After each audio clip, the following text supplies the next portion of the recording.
빌립보서 2장 1절부터 11절까지의 말씀입니다. 네, 우리 조나단 전사님께서 나오셔서 말씀 같이 봉독해 주시고 오늘 준비하신 말씀 나눠주실 때에 많은 하나님의 은혜가 있기를 예수님의 이름으로 축복드립니다. 오늘 말씀의 제목은 에클레시아에 대한 말씀 나눠주게 되십니다. 나와주시죠.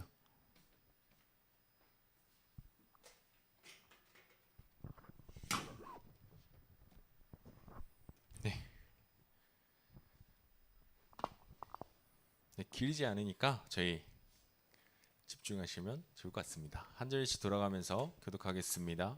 그러므로 그리스도 안에 무슨 권면이나 사랑에 무슨 위로나 성령의 무슨 교제나 긍휼이나 자비가 있거든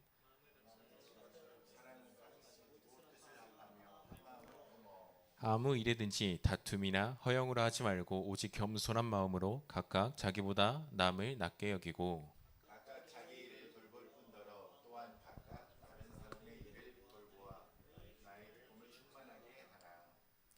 너희 안에 이 마음을 품으라. 곧 그리스도 예수의 마음이니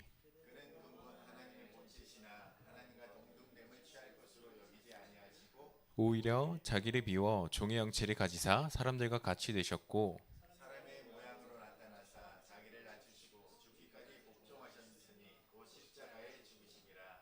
이러므로 하나님이 그를 지극히 높여 모든 이름 위에 뛰어난 이름을 주사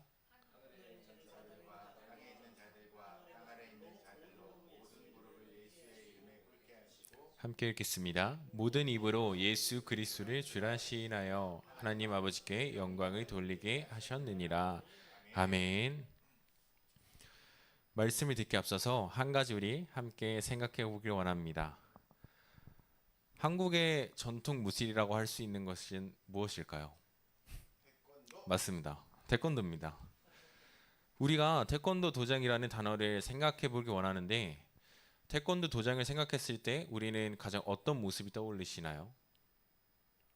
저는 가장 먼저 떠올렸던 것은 무협지가 제일 먼저 생각이 났습니다. 태권도를 시작하면 가장 먼저 흰 띠로 시작하게 됩니다. 아무것도 모르는 초심자를 의미합니다.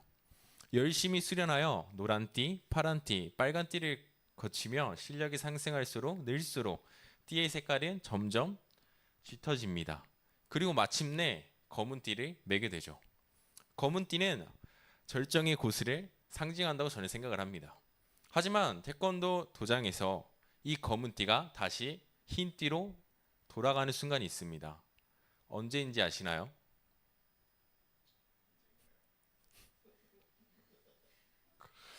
네, 바로 흰 띠인 다른 사람의 띠를 매주는 그 순간입니다. 갓 입문한 초심자가 자신의 띠를 제대로 매지 못할 때 검은 띠를 맨 사범님이 허리를 숙여 초심자의 흰 띠를 정성껏 메어줍니다.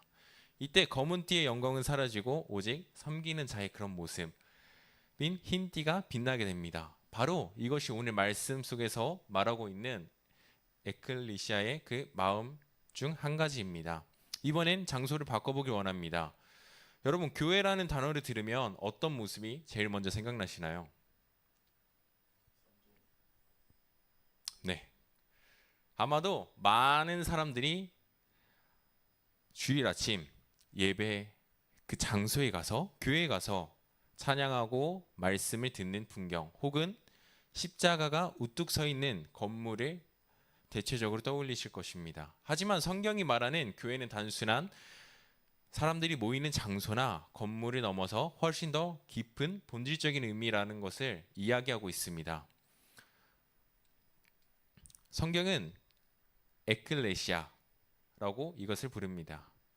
에클레시아를 교회를 의미합니다. 이 단어는 헬라어로 바쿠로라는 뜻의 에크와 부르다는 뜻의 칼레오의 합성어입니다. 즉 세상으로부터 불러내어진 사람들 혹은 부름받은 자들의 모임이라는 뜻입니다.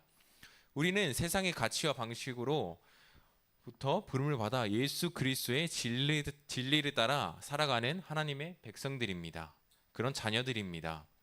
오늘 빌립보서 말씀은 이 에클레시아가 어떤 공동체여야 하는지 어떤 마음을 품어야 하는지 우리에게 이야기해주고 있습니다. 1절과 3절까지 그 내용을 함께 읽겠습니다. 시작. 그러므로 그리스도 안에 무슨 권면이나 사랑의 무슨 위로나 성령의 무슨 교제나 긍휼이나 자비가 있거든 마음을 같이하여 같은 사랑을 가지고 뜻을 합하여 한 마음을 품어 아무 일에든지 다툼이나 허영으로 하지 말고.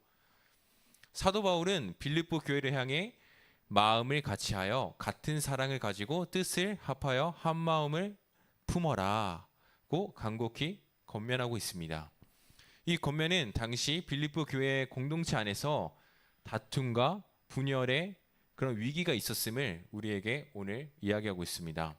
바울은 3절에서 그 이유가 다툼과 허영이라고 직접적으로 지적하고 있습니다. 여기서 말하는 다툼은 이기적인 야망이나 개인적인 이익을 위한 경쟁을 의미합니다. 허영은 남에게 인정받고 싶은 자신을 과시하려는 그런 공허한 마음을 뜻합니다. 이것은 단지 2000년 전 빌립보 교회의 문제가 아닙니다. 오늘날 우리의 가정에서, 교회에서, 또 직장에서 우리는 종종 나의 의견이 옳다, 내가 더 인정받아야 한다는 마음과 다투고 씨름할 때가 있습니다. 하지만 에클리시아는 이런 세상의 가치로부터 부름받은 공동체입니다. 네, 우리 2절 말씀을 살펴보면은 한 마음을 품는다 라고 나와 있는데, 이것은 모두가 똑같은 생각을 갖고 똑같은 마음을 가지라는 의미가 아닙니다. 그것은 불가능하며 어쩌면 바람직하지 않다고 느껴질 수 있습니다. 각기 다른 재능과 은사를 우리들은 받았습니다. 그리스도 안에서 같은 목적을 바라보며 연합하는 것을 뜻합니다. 마치 저는 이것을 생각해 봤을 때 앞에 보이는 오케스트라 단원들이 각기 다른 악기들을 연주하지만 지휘자를 보며 하나의 아름다운 그 음악을 만들어내는 것이라는 생각이 들었습니다. 바울은 이 연합의 비밀을 3절과 4절에서 다시 한번 이야기하고 있습니다. 함께 읽겠습니다. 오직 겸손한 마음으로 각각 자기보다 남을 낮게 여기고 각각 자기 일을 돌본 뿐더러 또한 각각 다른 사람들의 일을 돌보아 나의 기쁨을 충만하게 하라. 오직 겸손한 마음으로 자기 자신의 유익보다 상대방을 존중하고 겸손한 태도가 바로 이 연합의 비밀이라고 이야기하고 있습니다. 그렇다면 방금 우리가 살펴봤던 이 말씀에서 말하고 있는 그 겸손과 그 섬김을 실천하기 위해선 우리는 어떻게 해야 할까요? 우리가 생각해 봤을 때 우리 삶 속에서 오늘 말씀에서 말하고 있는 이 겸손과 섬김을 과연 내가 실천할 수 있을까? 어려울 것 같은데 라는 생각이 들 수 있습니다. 하지만 우리가 실천하기 위해서 어떻게 해야 되는지 오늘 5절 말씀에 이 모든 해답이 담겨 있습니다. 함께 읽겠습니다. 너희 안에 이 마음을 품으라 곧 그리스도 예수의 마음이니. 우리가 한 마음을 품고 겸손할 수 있는 이유는 바로 예수 그리스도의 마음을 본받는 것이라고 이야기하고 있습니다. 여러분에게 질문 한 가지 드리겠습니다. 만약 앞에 보이는 것처럼 두 그림이 있습니다. 왼쪽에는 부자의 모습이 있습니다. 또 오른쪽에는 아무것도 가지지 못한 그런 거지의 모습이 있습니다. 한 가지 모습을 고를 수 있다면 여러분은 어떤 모습을 고르시겠습니까?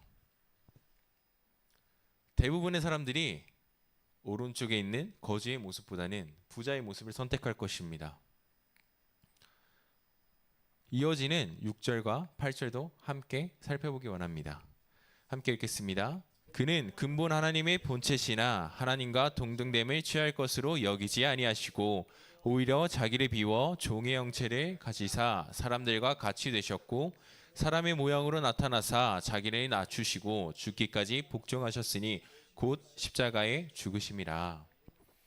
태권도에는 품새라는 동작이 있습니다. 수많은 공격과 방어 기술들을 순서대로 연결하여 혼자서 수련하는 동작입니다. 그런데 이 품새의 마지막은 항상 처음 시작했던 그 제자리로 돌아오는 것으로 끝이 납니다. 온몸을 사용하여 멋진 기술을 선보이지만 결국 시작했던 바로 그 자리, 즉 원점으로 돌아와 건건하게 마무리를 합니다. 아무리 화려한 기술을 펼치더라도 자신을 과욕하지 않고 본래의 자리로 돌아오는 것입니다. 이것은 우리가 생각해 봤을 때 예수 그리스도를 떠올리게 합니다. 예수님은 모든 권능과 영광을 가지신 하나님이셨습니다. 하지만 자신의 영광과 권리를 꽉 붙잡지 않고 오히려 자신을 비워내어 종의 형체로 이 땅 가운데 오셨습니다. 단순히 인간이 되신 것도 놀라운데 그는 가장 낮은 모습의 종의 모습으로 우리를 위해서 이 땅으로 오셨습니다. 그리고 그 낮아지심은 가장 수치스럽고 잔인한 형벌인 십자가에서 죽음까지 이어졌습니다. 이것이 세상의 어떤 것과도 비교할 수 없는 그리스도의 낮아지심, 곧 자기 자신조차도 희생할 수 있는 그리스도의 사랑이자 그분의 마음입니다. 우리의 삶도 이와 같습니다. 아무리 큰 성공과 능력을 가졌더라도 예수님처럼 그 모든 것을 내려놓고 원래의 자리, 즉 하나님 앞에서 겸손히 무릎 꿇고 꿇는 그 자리로 돌아가야 합니다. 그래야만 하나님이 기뻐하시는 섬김의 삶, 그런 모습들을 살아갈 수 있습니다. 에클레시아는 이 마음을 품은 공동체입니다. 내 권리를 주장하기보다는 기꺼이 내려놓고 남에게 대접받기보다는 먼저 그를 섬기며 내가 옳다고 목소리를 높이기보다는 침묵하고 사랑으로 그 사람을 섬기는 그 모습, 그것이 에클레시아의 마음입니다. 그렇다면 그리스도의 낮아지심은 세상적으로 봤을 때는 실패의 모습일 것입니다. 하지만 우리가 봤을 때는 과연 동일하게 실패의 모습이었을까요? 9절과 11절은 이 놀라운 반전, 곧 하나님께서 예수님을 높이신 사건을 선포하고 있습니다. 함께 읽겠습니다. 이러므로 하나님이 그를 지극히 높여 모든 이름 위에 뛰어난 이름을 주사 하늘에 있는 자들과 땅에 있는 자들과 땅 아래에 있는 자들로 모든 무릎을 예수의 이름을 꿇게 하시고 모든 입으로 예수 그리스도를 주라 시인하여 하나님 아버지께 영광을 돌리게 하셨느니라. 아멘. 가장 낮은 자리로 내려가 죽기까지 순종하신 예수님에게 하나님은 모든 이름 위에 뛰어난 이름을 주셨습니다. 그리고 온 우주 만물이 그 앞에 무릎 꿇고 주님이라고 고백하게 만드셨습니다. 이것이 바로 하나님 나라의 역설입니다. 여러분, 높아지고 싶으십니까? 잘 나가고 싶으십니까? 그렇다면 먼저 낮아지시길 소망합니다.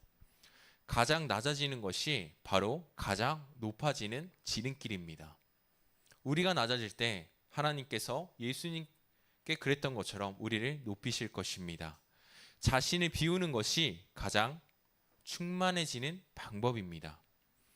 에클리시아는 바로 이 진리를 세상에 증거하는 공동체입니다.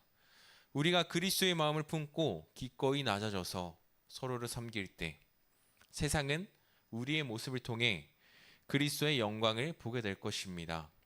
그리고 결국 우리의 삶과 섬김을 통해 예수 그리스도는 주님이시다, 예수님이 하나님이셨구나 라는 고백이 터져 나오며 하나님께 영광이 돌아갈 것입니다. 사랑하는 여러분, 오늘 우리는 에클리시아가 어떠한 공동체여야 하는지 배웠습니다. 다툼과 허영을 버리고 서로를 섬기는 한 마음을 품는 공동체, 이 모든 것은 바로 자기를 비워 죽기까지 복종하신 그리스도 예수 그리스도의 마음을 품을 때 가능한 것입니다. 이제 우리에게 구체적인 도전이 주어졌습니다. 나의 삶은 어떠신가요? 나는 공동체 안에서 어떤 마음을 품고 계신가요? 다른 사람의 유익을 위해 나의 주장과 고집을 내려놓고 계신가요? 가정에서, 직장에서, 학교에서 나는 그리스도의 겸손을 닮아 나 자신을 기꺼이 낮추고 있으십니까? 우리는 교회 안에서, 직장에서, 가정에서 때로 나는 검은 띠라고 생각하며 나의 실력과 경험을 내세우려고 합니다. 내가 저 사람보다 더 많이 배웠어. 더 오래 신앙생활을 했어. 더 많은 일을 했다니까? 라는 생각을 하면서 나의 의견과 주장을 고집합니다. 그럴 때 우리의 마음속에 다툼과 허영이 가득하게 됩니다. 하지만 그리스도인의 삶은 정반대라고 오늘 말씀 속에서 얘기하고 있습니다. 그리스도의 마음을 품는다는 것은 가장 높은 검은 띠의 자리가 아니라 가장 낮은 흰 띠의 자리로 기꺼이 내려가 돌아가는 것입니다. 내가 가진 지식과 경험을 자랑의 도구로 쓰는 것이 아니라 다른 사람을 섬기는 도구로서 사용하는 것입니다. 자신의 유익을 구하지 않고 아직 미숙하고 연약한 우리의 이웃을 섬기며 그를 존중하며 나아가는 것입니다.